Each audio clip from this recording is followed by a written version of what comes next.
By the time you guys are watching this video, it will be December 10th, 2018. And you probably would have already heard the news that John Kelly is leaving his position as White House Chief of Staff. This, came little to me as a bit of a surprise. I mean, I know that there was some, rumors going about, after the midterm elections, Donald Trump actually asked John Kelly to stay with the White House for at least until 2020. Now, he agreed to this, but then two months later, already it has been announced that John Kelly will no longer be serving as White House Chief of Staff. So, I have a question: why has this happened? Why? I would have to say there are three things as a result that could be contributed to John Kelly's ouster from as White House Chief of Staff. Number one, he wasn't no longer as useful for the position as originally intended. Now, when Reince Priebus, who was originally part of the Republican National Committee, became White House Chief of Staff, he did a pretty poor job at being an organizer and maintaining a correct structure. And that we saw from the leaks, the confusion, and it at first was just complete chaos. And of course, you can also say that it was also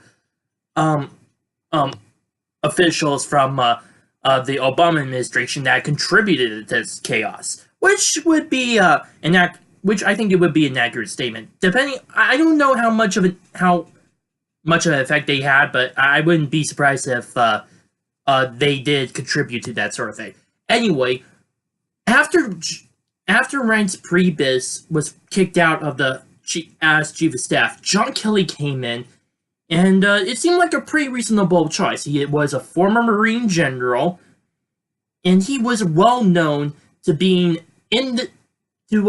building this sort of structure where he would get all the lines of communication, anything he needs to make the correct decisions. And I think he succeeded in that. After John Kelly became the White House Chief of Staff, there hasn't been any leaks, and there hasn't been really too much falling out of line. Although I would have to say there has been disgruntled employee or two as a result. I mean, look at Omarosa, but that's a story. That would be a story for another time. But after that, I don't think that Trump really had much of a use for John Kelly in that sort of position anymore. I mean, don't get me wrong; he's still pretty useful, and I think hopefully he may be used in some other extent, but as White House Chief of Staff, I don't think that's the case. Number two, political differences. Now, I've heard some sources claiming that President Donald Trump and John Kelly have not been on speaking terms. I'm not certain if this is correct or not, because previously John Kelly has been pretty hardlined on his political positions, kind of like how Trump is with his. I mean, after all, with the immigration debate. But I wouldn't say that he hasn't had difficulties. One time it was reported by CNN, and I understand how much people do not like that news network, but I think this should be considered somewhat legitimate. There wasn't a specific date when this happened. He was arguing with John Bolton and Secretary of Homeland Security Kirstjen Nielsen about the border, and the argument went so tense that it was a cussing tournament, and eventually John Kelly just had to storm out of there. He just couldn't take it anymore. Now, I don't know how much of an effect that this had on him deciding to resign, and I'm putting resigning there instead of being fired because Donald Trump, although he did announce today that John Kelly was no longer going to serve as chief of staff, he did not specifically say that he fired him or he is going to retired service, which I will get further into in this video. Yeah, even during as White House chief of staff, it was pretty much I kind of think it may be due to political deficits to a certain degree. I don't know what John Kelly's political positions are. Some people are saying that he's a liberal, he's a moderate. I don't know. All I know that he hasn't really registered as registered as part of any party, so I'm just going to leave that out in the air. Number 3, and I think this is the most important one, is I think he did his job a little too well. Here's what I mean. White House Chief of Staff is a very important position. Basically, you are the main spokesman for the president to the bureaucracy, and the bureaucracy to the president. You are that link, and you can control what the president can hear, and other things that the bureaucracy may need to know from the president. You are that link. It's more than just this is more than just a partisan office. This is it's a functioning bureaucratic tool. If you do not have the correct person in that position, you're most likely to have a very chaotic White House staff and chaotic bureaucracy. I mean, we saw that from Reince Priebus before John Kelly arrived. But the reason why I say he did too well was because of the situation that occurred in August with Omarosa, and maybe even a few other cases like Staff Secretary Porter over the abuse of over alleged domestic abuse by his 2 ex-wives. Now, I don't know about that situation, but I'm focusing right now on Omarosa. When he personally decided to fire Omarosa from her position, and obviously there were some disagreements between these two about policy and about their jobs. So John Kelly decided, under the approval of the president, that he would fire her. But when talked about this, John Kelly made a strange statement, which is both true and a little bit false. He said that the White House Chief of Staff reports to him and not the president. Now, again, that is technically true, because the White House Chief of Staff, he is the head of the entire staff going on in the White House. He controls everything that they do, what they should work on, and who to talk to. But the White House Chief of Staff is appointed by the President of the United States. And the White House Chief of Staff reports directly to the President of the United States. So, in a way, I think that this would maybe be seen as too much of a power play, or, well, I shouldn't say power play in like he wants to get into like a political office or something. I don't know what his political aspirations are at this point. But I would say that he's trying to gain too much control and influence on what's been going on in the White House. But this is just a theory right now, and those are the 3 points that I'm thinking is going to happen. Now, today, President Donald Trump announced that John Kelly, kind of like Nikki Haley, who served as UN ambassador, are going to leave at the end of this year.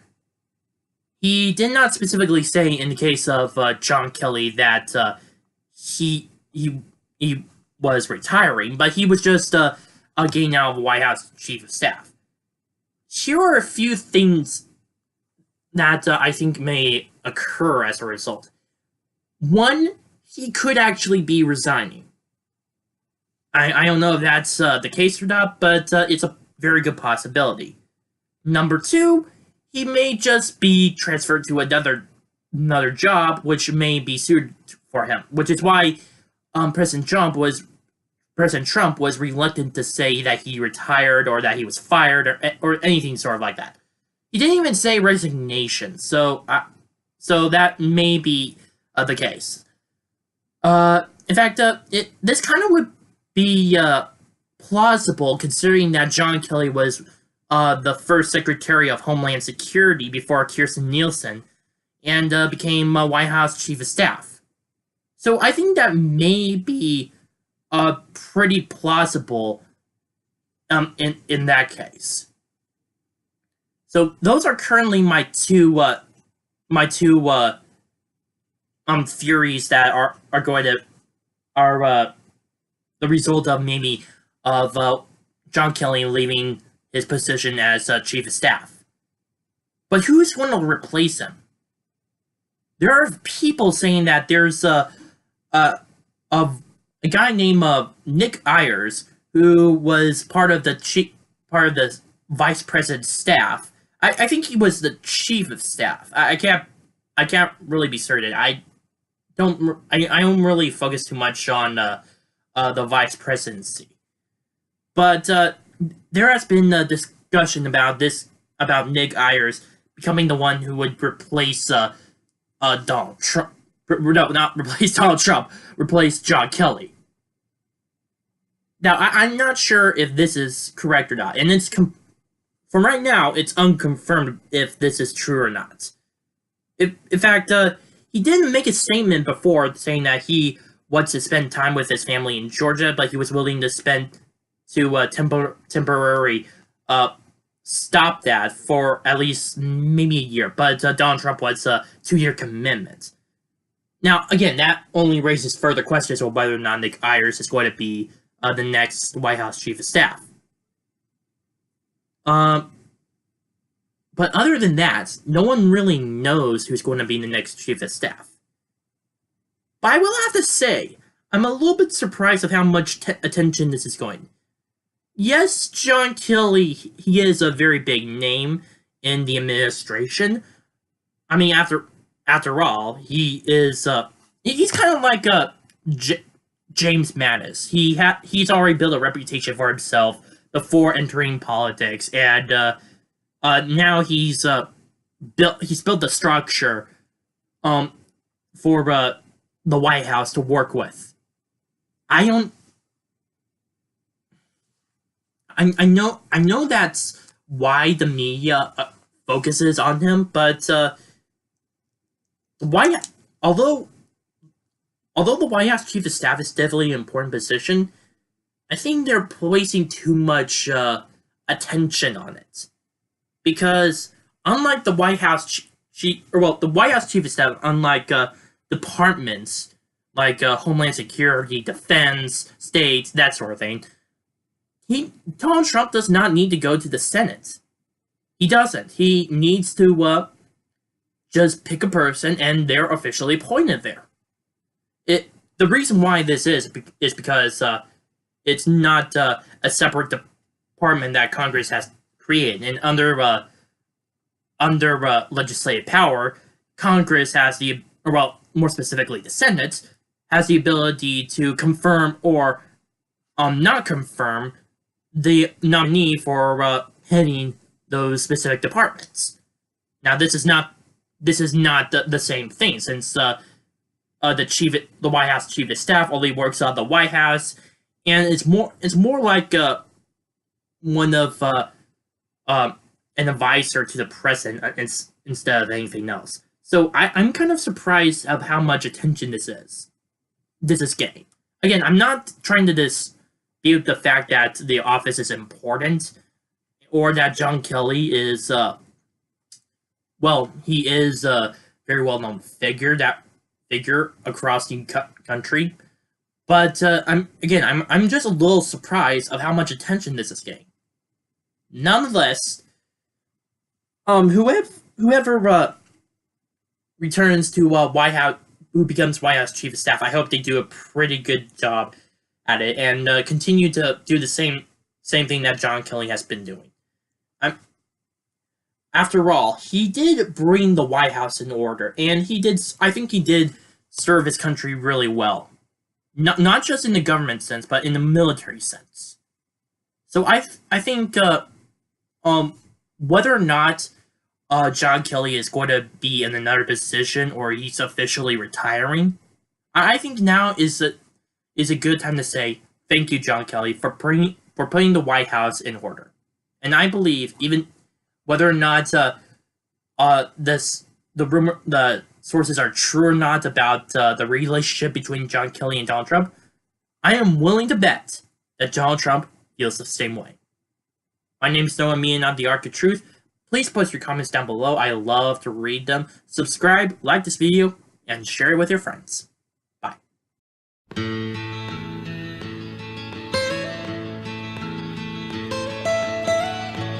Almost heaven, West Virginia, Blue Ridge Mountain.